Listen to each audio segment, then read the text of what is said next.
Hey guys, this is Donald. Again, hitting y'all with some content here.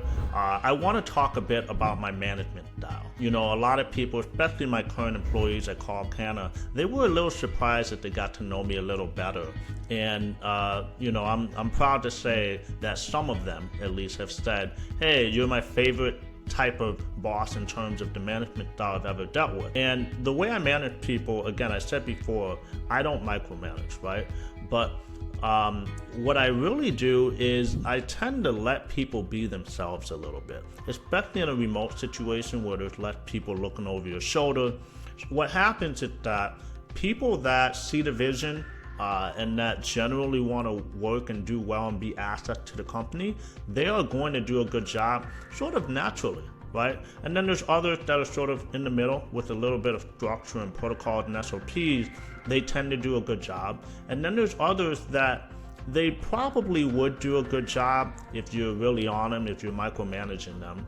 But I don't want to, and I don't want my manager to have to do that, because that's a lot of time and energy sucked out of the entirety of our staff. And so I will let those employees fall by the wayside and eventually be let go under obvious reasons, right? Whereas, you know, other people will try to rein them in over and over again. Oh man, you know, if you just push a little harder on this, push a little harder on that.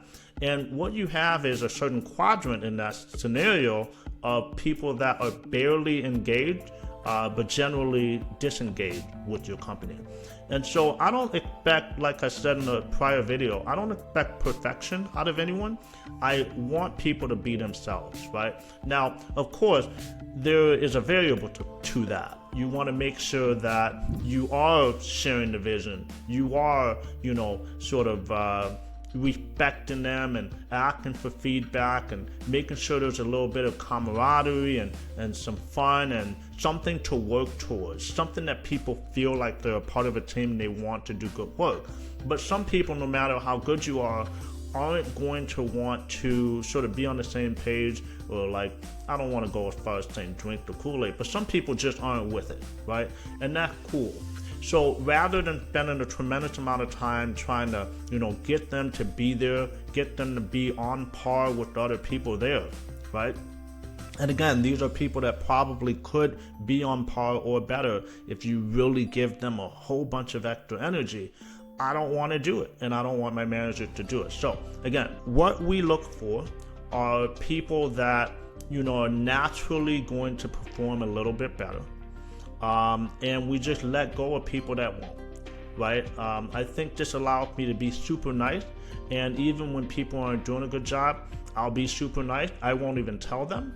But the reality is that when it's obvious that someone's not doing what they're supposed to do, the whole team will see it, and then eventually that person will be let go.